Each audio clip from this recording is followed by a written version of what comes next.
coffee break. This is our 30-minute sort of snapshot of getting to know our community partners, and not only what they do in our community, but what they are like and what they like to do personally and as an individual person, not just what their job title is.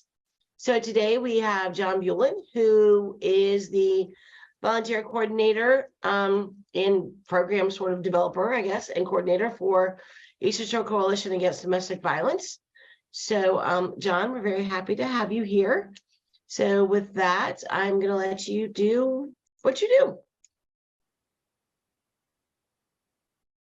Awesome. Can I share my screen? You sure can, if James will let you. Awesome.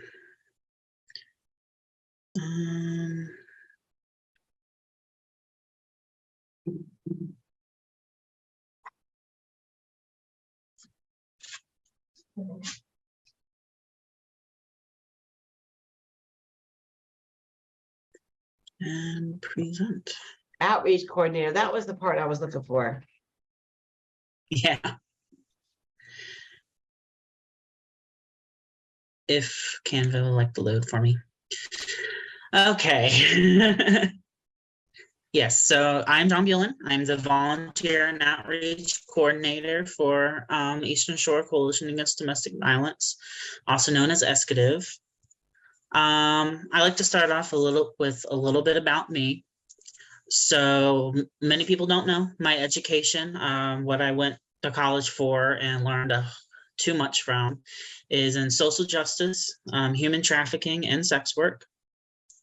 With that note, I do want to make everyone aware that January is Human Trafficking Awareness Month. And it is very important for us to know, mostly because, as I learned through all this work, the Eastern Shore in particular is actually a hot spot for human trafficking. With our proximity to not only Norfolk, but we are really like a land bridge where a lot of human trafficking goes through. It's something that we should really be aware of. Human trafficking is the modern name for modern day slavery. And there are mostly two reasons people will be trafficked in, and that would be for either labor or for sex work, or forced sex work. Moving right along, before I joined ESCDV, I did belong to an LGBTQ plus organization. I was an executive board member 3 of the years that I was a part of that organization, first as a secretary and then as an event planner manager, where I did a whole lot for the organization and met a whole lot of people and gained many skills and even more knowledge. And I also like to point out that I have been kind of advocating for equity since I've been 7 years old. My mother has been a great, well, she is the one that pushed me into doing this since I was 7 years old with my diagnosis of cerebral palsy and around that age, and basically learning that how the world isn't equitable for everybody, and me fully are starting to comprehend that. So I did start to advocate for myself as well as for others around that age. So a little bit about my work. So my work is kind of stripped right down the middle between volunteer coordination and outreach coordination. I use 3 words that really define my work as a whole. So for volunteer coordinating, well, coordination is one of those words, but also training and structure. It is my role to not only train everyone in the agency, not just volunteers, but it is also my role to actually structure the volunteer program, to write its manuals, to refresh everyone's memory, to all of that. Outreach coordination, again, is my education, participation, and research. So it is my job to educate not only my staff and my volunteers, but also the community of domestic violence and sexual violence. To also participate in other and like community partners, and also do a lot of research to make sure that ESCATIV as a whole is up to date with all statistics and new knowledge, especially with trauma-informed information. So a little bit about the volunteer program. ESCATIV's volunteer program is separated into 3 levels. Each level determines the amount of contact and the amount of supervision a volunteer or a person would have, the contact being with clients. Level 1 is a requirement of 4 hours of training with me, and it has minimal contact with clients. Usually duties include donation management, some light administration work, and some outreach education. They'll have volunteers that will follow me to different events around the area. Basically, level 1, the training really includes just a brief history of domestic violence and the battered women's movement, and agency information. So when we're at these outreach events, my volunteers are able to answer questions if I'm busy answering questions for someone else. It is 100% supervised. Level 2 is a full 12 hours of training with me. There is more contact with clients, as duties would include like sitting at our front desk, answering phone calls during day hours, the morning hours, or business hours, I should say, and a little bit more heavier administration work. So there is a little bit more contact with clients. However, all of that contact is all supervised. And then level 3, as we move to level 3, these volunteers are trained almost as heavily as our advocates are. They have to have 16 hours with me of training, and then they have to have at least another 16 hours of training with a third party. As I think James and Teresa and Charmin know, I like to send my volunteers to go to the ACEs mental health first aid courses as part of those 16 hours. However, it's not mandatory. I like to push it because I think it's important for our work. These volunteers can be supervised or non-supervised, depending on the job, depending on the volunteer and their comfortability. And they can pretty much do roles such as advocacy, answering the hotline calls after hours, and maybe even assisting in our shelter, which is off limits to level 1 and level 2 volunteers. Now for outreach coordination, there is a lot that I do for outreach coordination. The biggest project that I do is in tandem with community partners, and that is the LGBTQ Safe on the Shore program. That is an LGBTQ safe space program for LGBTQ plus youth, ages from 13 to 18 years. We usually meet on the 3rd Fridays of every month. And in order, the location is non-disclosed as of right now. And so in order for a youth to actually be, who wants to get involved with this, they do have to contact me. There is an Eventbrite QR code, which I also have on this slide.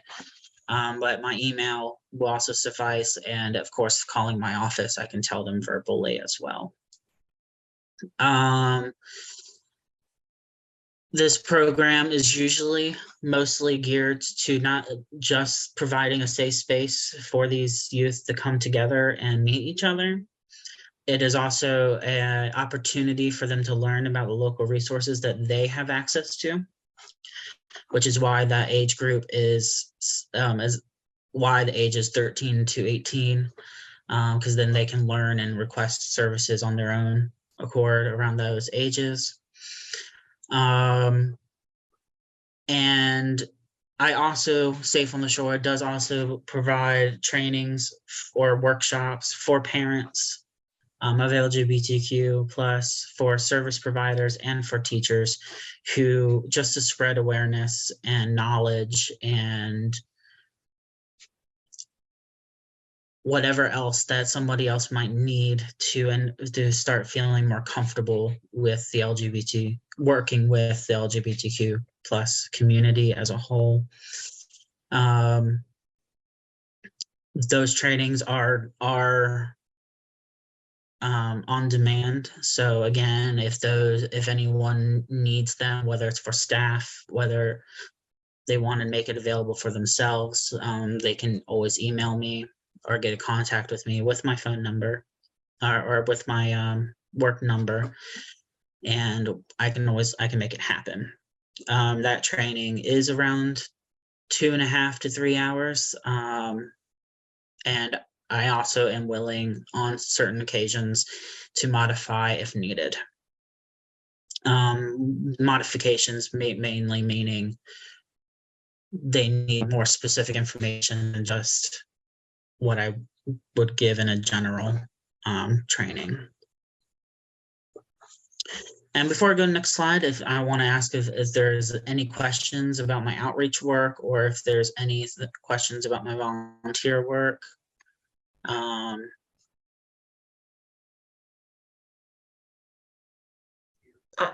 just have one question.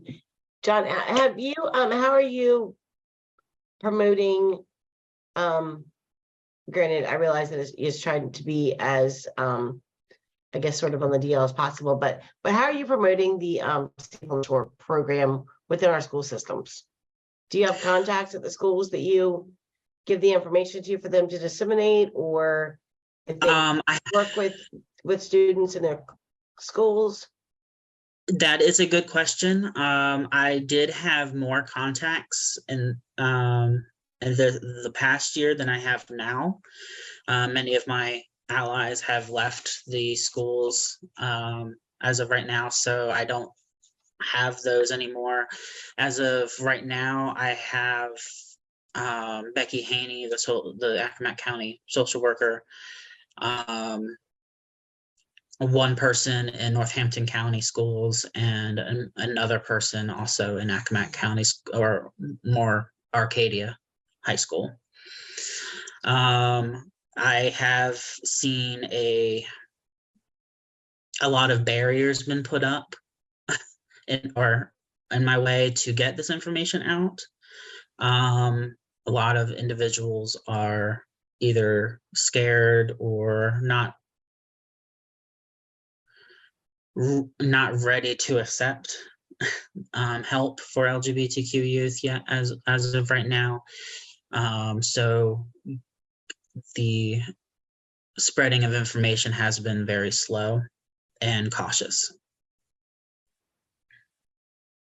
You're muted. Here I am just talking away. Do you promote it through the community college at all? Because there's high school students that are dual enrolled and things like that. I was beginning talks with Patrick Tompkins about that. As you know, he is also leaving soon, so I am going to have to begin those talks with either his replacement or somebody else. Okay, you and I can talk offline. This has sort of become a thing for me, is trying to figure out how to get information disseminated throughout the schools, regardless of what it is. I had a conversation with one of the school principals yesterday about how to do that. So so we could talk. I just wanted to know what avenues you had already explored. But yeah, we could definitely talk. Okay. Yeah. Any further questions? Nope.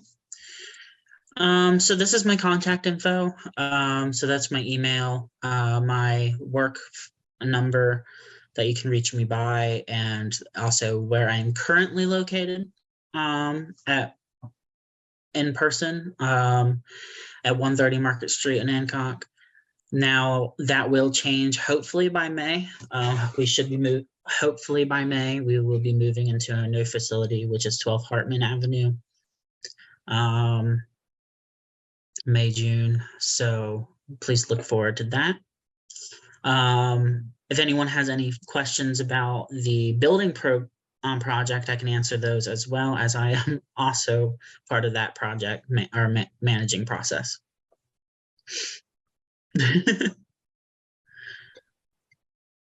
John, just one more thing. You don't happen to have a sample, I don't know what you have access to right now, of the of some of the maybe the training or the information booklets that you have for your Safe on the Shore program?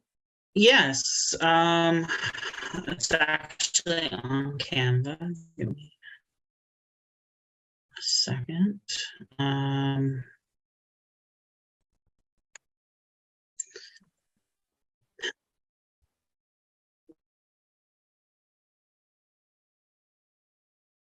I think people, I like visuals. So if you just kind of show Yes. what it is, the tools that you use for that program, I think that would be good.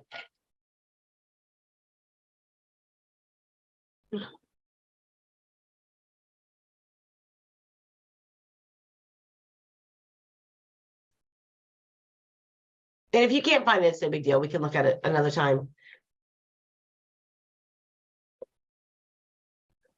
I do have a lot of files. Oh, here is my teacher's one. I'll share that in just a second. That would be great.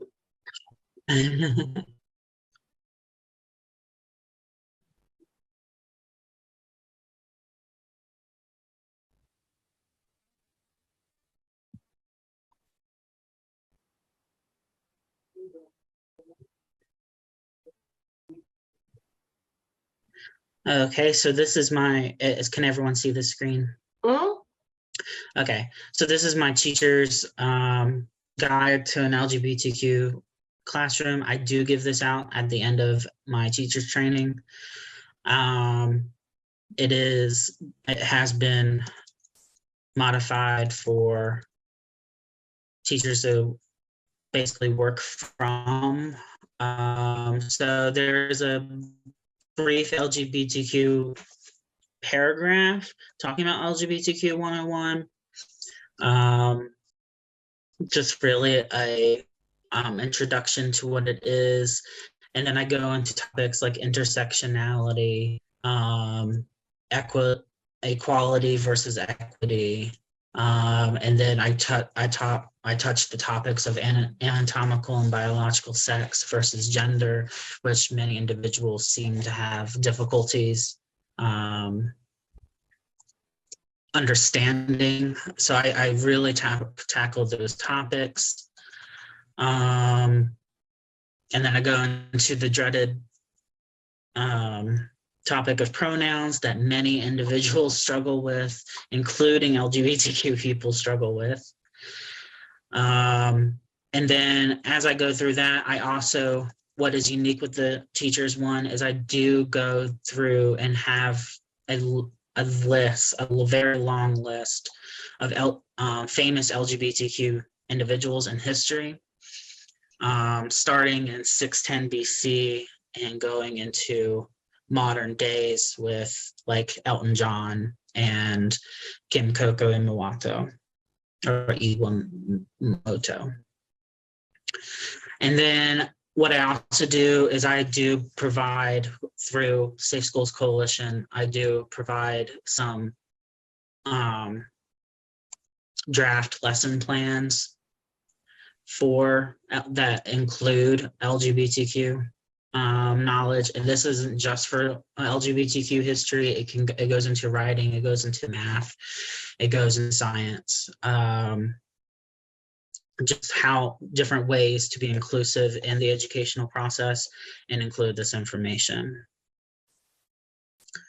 And those are a few hundred pages of those. And at every single one of my guides and edugraphics, I do provide a list of terms and flags. It's not loading at the moment, That's but okay. basically it's a glossary. It's a glossary that attaches each term or each of the most common used terms of the LGBTQ community, and attaches if there is a flag that represents that specific community, what that flag looks like, which I have found people find helpful because there is a lot to remember. That's awesome.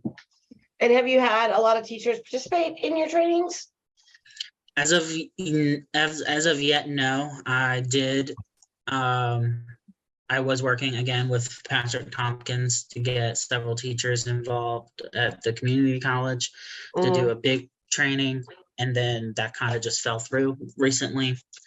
I did have a few teachers recommend, or a few teachers have interest in it, but I have not yet heard back from them when they're available. Okay, we'll keep plugging. That sounds like you're on the right track. Yeah. So when you're not doing all these wonderful things and advocating in the community, what do you like to do for fun, John? Well, I think many people might recognize I look like I'm in a shed right now, because I am. I wasn't gonna say anything. I like to make things. So I make candles. I do the kind of nerdy thing is I started to embroider stuff. I just like making things with my hands. So I have a little workshop in the back of my property where I do all this. That's awesome. At least you don't have to get very far to do it. No, I don't. That's great. Anything else you'd like to tell us about you? I have 12 pets, 2 dogs and 10 chickens. and my dogs are like human toddlers, but worse. And my chickens are constantly yelling at me. So Wow. They probably don't like you back there in their space. No. Well, actually, my chickens, they like attention. So when they see you, they want attention. Oh, that's like my daughter had a turkey that her name was Honey, that liked to be petted like a dog. Yeah. She legit thought she was a dog. Yep. That's some of my chickens act like that. Yeah. Darndest things. Yeah. Does anybody have anything else for John, or any questions, or anybody else want to talk? I appreciated hearing all that. Thank you. You're welcome. So, of course, I'm his mother, but I'm going to go ahead and ask him to talk about something. He mentioned that he's been advocating for himself since he was 7 because of his diagnosis of cerebral palsy. John, can you talk a little bit about why it's important for parents to work with their children to begin advocating for themselves, whether they have a disability or they identify maybe quote unquote differently than other students? Why is that important? And what were some of the things that you learned and did to advocate for yourself? Yes, so I don't want to be a Debbie Downer. So I'm going to start with that.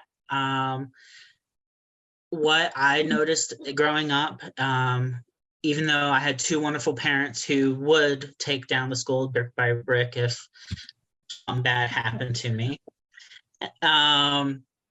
what I ended up learning is no matter how much they advocated advocated for me in teachers meetings or whatever. Many of the times teachers or in school staff would smile and nod and then do whatever they want anyway.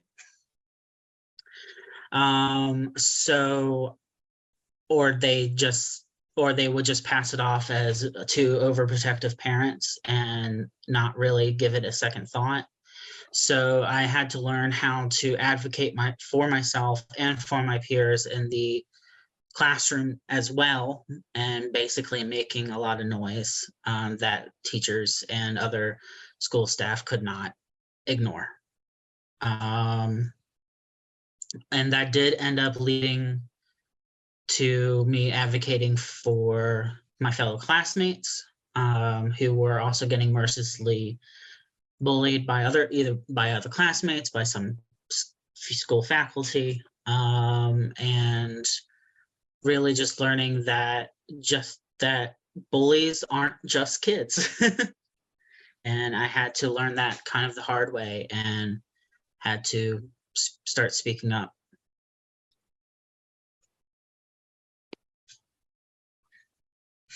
And I'm glad that you asked that question, Kelly and John, that you said that, about sticking up for yourself and as well as others in your classes.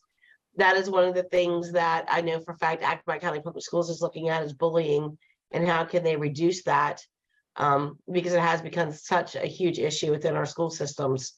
That is something that I know Pungatee particularly is working on very hard, and how to build not just relationships with students and teachers, but with students and students. Yes. Because once they have that, they've found once they have that relationship with each other, they're less likely to bully each other because they understand each other a little bit more, and that is extremely important in relationship building and making everybody feel included and being nice to each other and things like that. So that was a great segue. Yes. I have been really proud that of the recent stakes that are not stakes, but the recent actions that our local schools have been doing to keep bullying at a bare minimum. Some of these new practices have really been that I've been hearing about I wish they did that when I was there. Yeah. Yeah, but we have to give our kids tools to do that, and not just our teachers, but our parents have to be supported and learn the tools. John's father and I learned really early on that we couldn't be everywhere with him, and he had to know an appropriate way at 7 years old how to talk to an adult to advocate for himself. And that's not an easy task for any 7-year-old to do, but one that he had to learn because he has a lifelong chronic disability. So we knew that he was going to have to advocate for the rest of his life. And so we had to give him some real tools and give him quote unquote permission to speak to adults about his disability in an appropriate way, and say he had to understand, for example, his 504 plan at the schools. So he even carried it around with him so that he could provide it to them. Because unfortunately, if we don't teach our kids that, we can't be everywhere with them.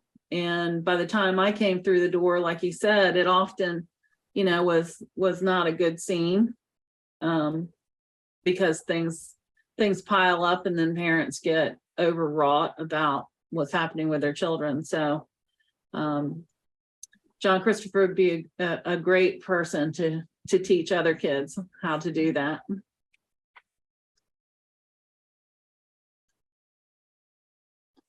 I agree. I believe that he would be.